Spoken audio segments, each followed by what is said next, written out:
I'm really pleased right now to welcome Congressman John Katko to our virtual podium. For those of you who don't know Congressman Katko, he was first elected to represent the 24th Congressional District of New York in the House of Representatives in 2014 after a 20-year career as a federal prosecutor. As I mentioned in Congress, he was recently named the ranking member of the House Homeland Security Committee. He's already been keenly focused for quite some time on cybersecurity issues and ways to improve cybersecurity in both the public and private sector. And as I mentioned, he was the lead co-sponsor of the bill on the Improving Digital Identity Act that was introduced last year. So Congressman, I'm thrilled you're able to come today to share some of your thoughts, and the floor is yours. Thank you. Thanks, Jeremy, and thank you all for tuning in this afternoon or this morning here about this very important topic. Jeremy, you're absolutely right.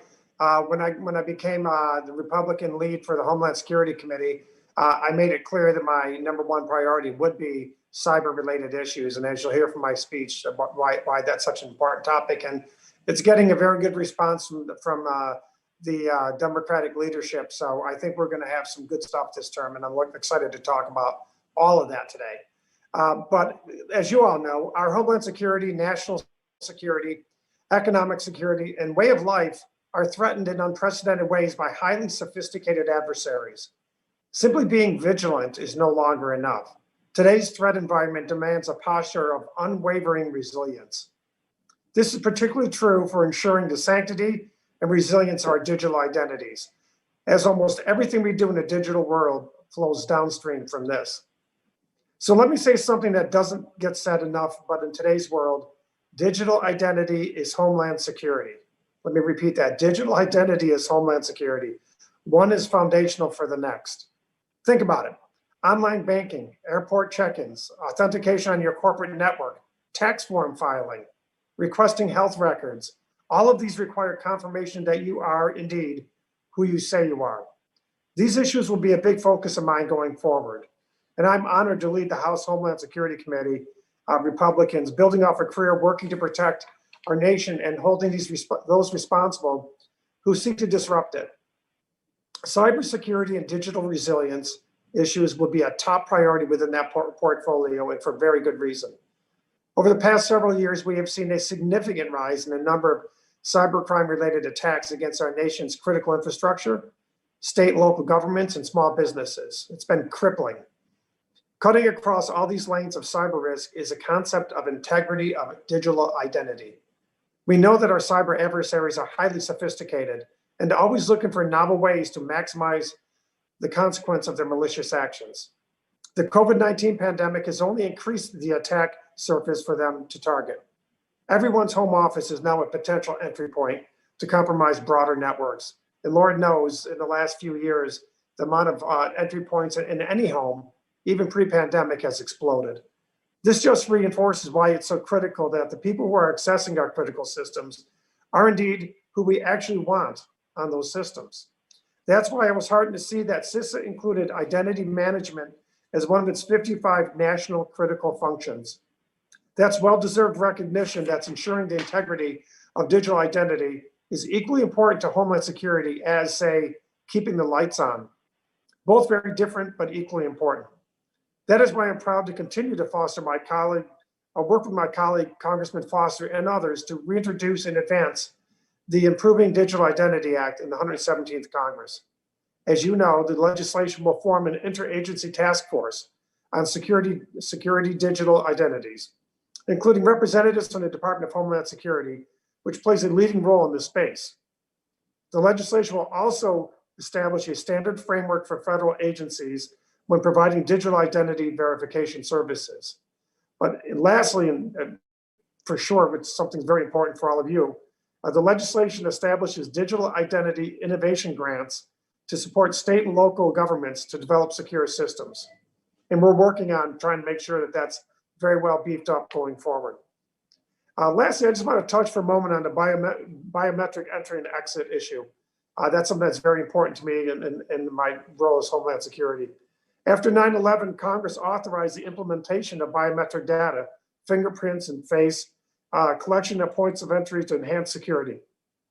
Yet facial identity technology was not ready for prime time until recently. Some implementation Since implementation, CBP has caught more than 300 imposters attempting to enter the US, with nearly 20% of them having criminal records. Biometric entry and exit technology is located at only 25 of the more than 300 US ports of entry. That is not enough. Biometric identity verification algorithms continue to improve rapidly and are independently tested by NIST experts. Homeland Security's enterprise-wide algorithm was determined to have statistically undetectable bias. So there's a lot of misinformation about the bias issue out there, and I think it's minuscule and it's getting even smaller as we go forward. And though the biometric entry-exit rollout has been on a smaller scale due to funding deltas, the department has already identified hundreds of imposters attempting to enter the United States using fraudulent, altered, or stolen documents. It is important that we know who is entering our country, and this technology will make that possible. Homeland Security must prioritize biometric entry and exit partnerships to expedite the expansion of all international ports. And if you think about it from just a practical standpoint, just from the guest worker visa program, that you would reduce the fraud to next to nothing if you used biometric data. And like DNA in the past, I expect biometrics to be a game changer in our efforts to combat crime in the 21st century.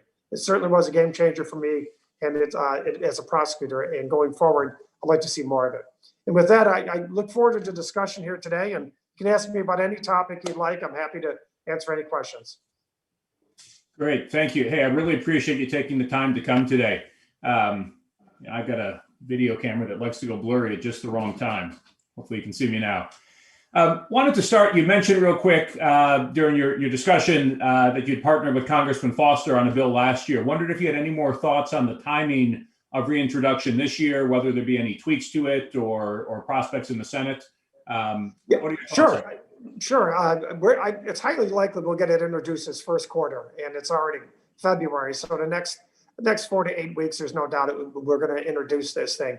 And what's really important is we're developing the relationships in the Senate that are critical to getting this thing passed. I think we'll get it out of the House, but I had very good discussions with Senator Portman, the new head of our mirror committee in the Senate, as well as the leadership in the Senate. And they all are very interested in cyber-related matters, and my staff and I are building bridges, not burning them. And we're building bridges on this side of the aisle with the leadership on the Democratic side, and we're doing the same in the Senate. And I'm fairly confident we're going to get something going soon, and I'm excited about that. No, that's great. And it's good to hear it's moving forward on a bipartisan basis. This isn't an issue that needs to get tied up in other issues. Yeah, bipartisanship's not a dirty word, just so you know, contrary to what you might see on the news. Wondering if you could talk a little bit more about just the environment this year. We talked a lot about yesterday about, in fact, our first panel today was how the COVID pandemic has impacted so much. I mean, especially with basically the elimination of so many in-person transactions. Do you think the environment now, because of the pandemic, I think not just because of how difficult it's been to do things online, but also some of the increased cybercrime we've seen, it makes the environment a little better to get something done this year?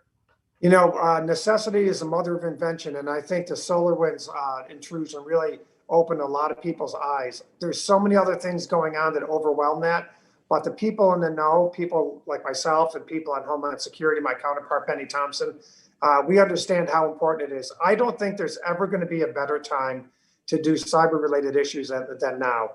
Benny knows that is my top priority for Homeland Security. And in fact, my staff reflects that. I've hired a bunch of people from the cyber community, and my staff director was a major figure over at CISA, Daniel Cruz. So yeah, I definitely think that now is the time to do it. I think that working in a bipartisan manner to try and get something done is always tough here, but there's nothing controversial about securing your networks. That's an inherently bipartisan issue. So I think there's a lot to get done this year, and I think Senator Portman and the others in the Senate believe that as well. No, that's great. Thanks.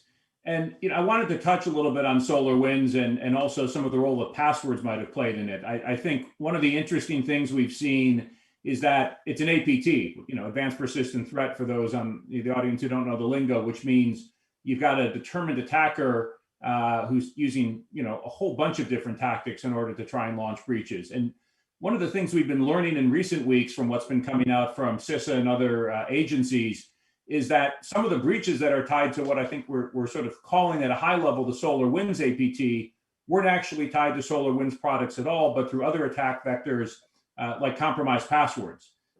Likewise, we heard yesterday from FinCEN's Deputy Director, Michael Mosier, talking about how compromised passwords are leading to more than $400 million a month in financial cybercrime, with account takeovers and whatnot.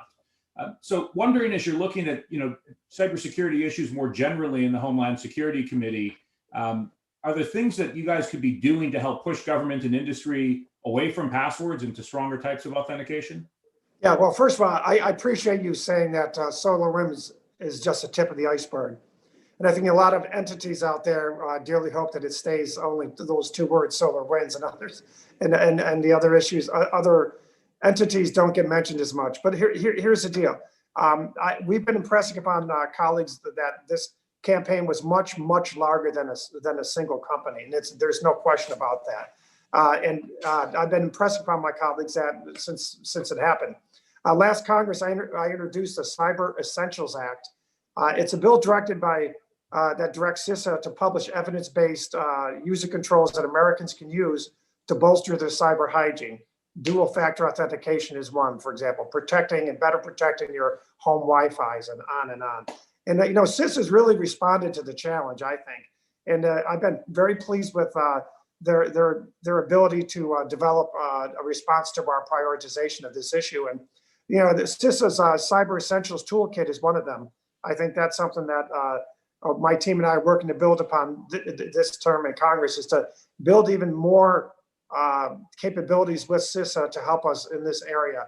And it's going to take funding, and we can talk more about that later. But right now, I think that the Cyber Essentials Act is very much a step in the right direction.